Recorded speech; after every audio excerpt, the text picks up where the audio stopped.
जय हिंद। आज के विषय में समझेंगे पप्पू यानी राहुल गांधी की ओर से ओबीसी को लेकर एक बड़ा स्टेटमेंट सामने आया है। जब आप एक ऐसे आर्टिकल देखते हो जहां यह स्पष्ट कराया जा रहा है डायरेक्टली कि ओबीसी समुदाय को अपमानजनक चीज़ों का क्या वाकई में ऐसा महसूस करना पड़ रहा है क्या।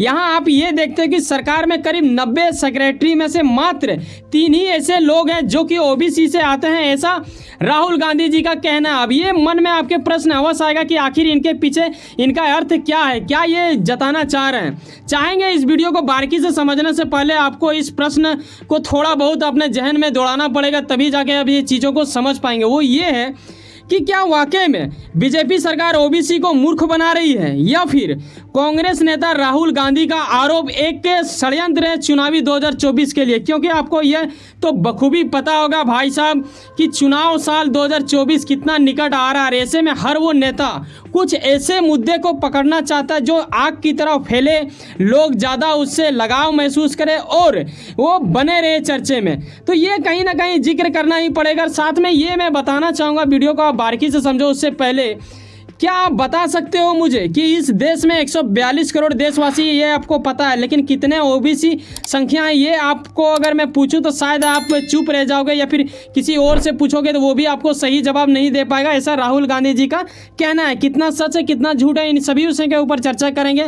और यकीनन आपको ये भी पता होना चाहिए कि जब बीजेपी सरकार अपने भाषणों में ओबीसी का देखिएगा थोड़ा ज़्यादा ही जिक्र करते हैं, कई बार उनके हित में कुछ चीज़ों को लेके बोलते रहते हैं, लेकिन राहुल का आरोप यही है कि भाई साहब ये सिर्फ बोलते हैं, वाकई में करते नहीं हैं। और ये चीज़ इन दिनों आग की तरह इसलिए भी फैल रहा है क्योंकि बीते कुछ दिन पहले क्या हुआ है कि मोदी जी की ओर से बुलाया गया था विशेष सत्र। यकीनन आपको पता होना चाहिए, ये अगर नहीं पता है तो आप जान लो।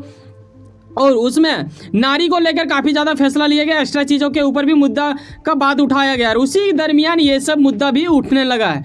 हालांकि उनके आरोपों के प्रति प्रतिक्रिया में देते हुए आप जानते हैं कि बीजेपी का चाणक्य बोला जाता है इन्हें, और इनका कहना ये है अमित जी का कि भाई साहब अगर आप ओबीसी का ही बात उठा रहे, जरा सा हमारे पार्टी को देख लो, बीजेपी को। ऐसा अमित जी कह रहे हैं कि उसमें करीब 29% आने, अगर संसद संख्या अगर बोला जाए सांसद की संख्या, तो 85 ऐसे लोग हैं जो कि वहाँ के सांसद हैं और वो ओबीसी कैटेगरी से आते हैं, ऐसा इनका कहना है। लेकिन पप्पू यानी राहुल गांधी का भी इनके प्रति कहना है कि भाई साहब ऐसा क्या हो जाता है कि अगर आपके सत्ता में अगर उधर बैठा हुआ लोग ज़्यादातर ओबीसी है, मायने वो नहीं रखता। उनका कहने का अर्थ ये है पप्पू का कि भाई साहब बात ये है ना कि देश का जो सरकार होता है चाहे किसी भी राज्य का हो, वो दरअसल सेक्रेटरी ही हैंडल करता है, ऐसा ही उनका मानना है। लेकिन अमित जी का कहना, यहाँ आप इनके स्टेटमेंट का लाइनिंग भी देखो, एक लाइन आपको नज़र आएगा कि बीजेपी की सरकार यहाँ पे देखो, हाँ, देश कौन चलाता है, देश चलाती है सरकार, ऐसा कुछ ये अमित जी कह रहे हैं। और वहाँ पे पप्पू का क्या कहना था कि सेक्रेटरी चलाते हैं। ये दोनों में मतलब थोड़ा सा भरम है। आपको क्या लगता है कि कौन चलाता है, ये आप अवश्य बोलें।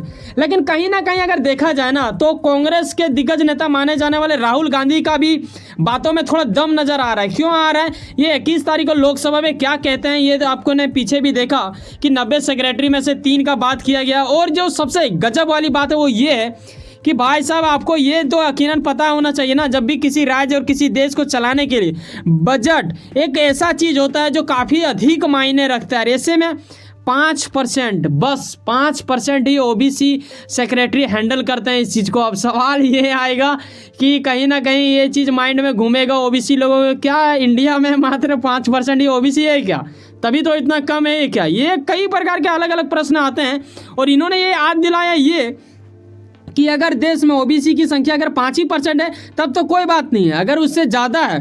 हालांकि इन्होंने ये भी कहा कि अगर आप किसी से पूछोगे तो बोलेगा कि करीबन ओबीसी का संख्या अगर देखा जाए इंडिया में तो 50% है। अब अगर 50% तो आप समझ लो यार रीढ़ का हड्डी है वो देश का, क्योंकि अगर इतना बड़ा आबादी में इतना अधिक लोग अगर ओबीसी के हैं तो कहीं ना कहीं टैक्स सबसे ज़्यादा वही लोग भरते होंगे। तो यकीनन ये गजब वाली स्थिति हो जाता है। और क्या होता है कि इनसे तो फाइटिंग करना ही पड़ता है अनिवार्यता से। यहाँ फाइट का मतलब ये नहीं होता कि रूस यूक्रेन की तरह उन्होंने भिड़ गया भाई। तो आगे स्टेप में मैं बताना चाहूँगा, यहाँ पे अमित जी का चैप्टर ख़त्म होता है। लेकिन प्रतिक्रिया देते हुए बीजेपी के अध्यक्ष, यानी आप इन्हें यकीनन जानते होंगे या नहीं जानते होंगे अलग बात है, इनका नाम है जेपी नड्डा, और इनके ओर से 2004 से लेकर 2014 का इतिहास याद दिला दिया इन्होंने। बोला उतना दिन का कुछ नहीं हुआ, ये सब चीज़ का मतलब कि होना चाहिए था या नहीं होना चाहिए था, इसके बारे में बताऊंगा वीडियो के अंत में। क्योंकि पप्पू ने क्या किया कि जब इन चीज़ों से बाहर निकलता है वो, तो फिर वो अपने चैनल में कुछ चीज़ों को डालता है और अपनी बातों को रखता है, और साथ में वहाँ कुछ वार्ता होता है मीडिया वालों से और ये चीज़ों के बारे डिस्कस होता है। इसके बारे भी हम लोग जानेंगे, लेकिन क्या इन्होंने याद दिलाया ये भी देख लो।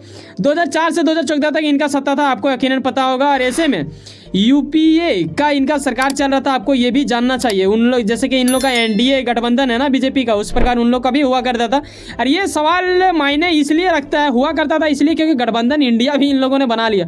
तो जेपी नड्डा ने यहाँ थोड़ा सा इन्हें इतिहास से रूबरू कराने की कोशिश किया है। वो ये है कि इन्होंने याद दिलाया ओबीसी को लेकर, अगर देखा जाए ना पहले की अगर हम बात करें तो नेहरू कार्यकाल में भी कुछ रिपोर्ट आया था सामने। ऐसे में उसके बाद अब इंदिरा गांधी और राजीव गांधी के समय में भी आप देखते हैं कि मंडल कमिश्नर की ओर से रिपोर्ट जो आई थी, लेकिन वो पढ़ी ही रह गई, ऐसा इनका कहना था। और ये गजब वाला मतलब एक दूसरे की ओर से ये हो रहा था।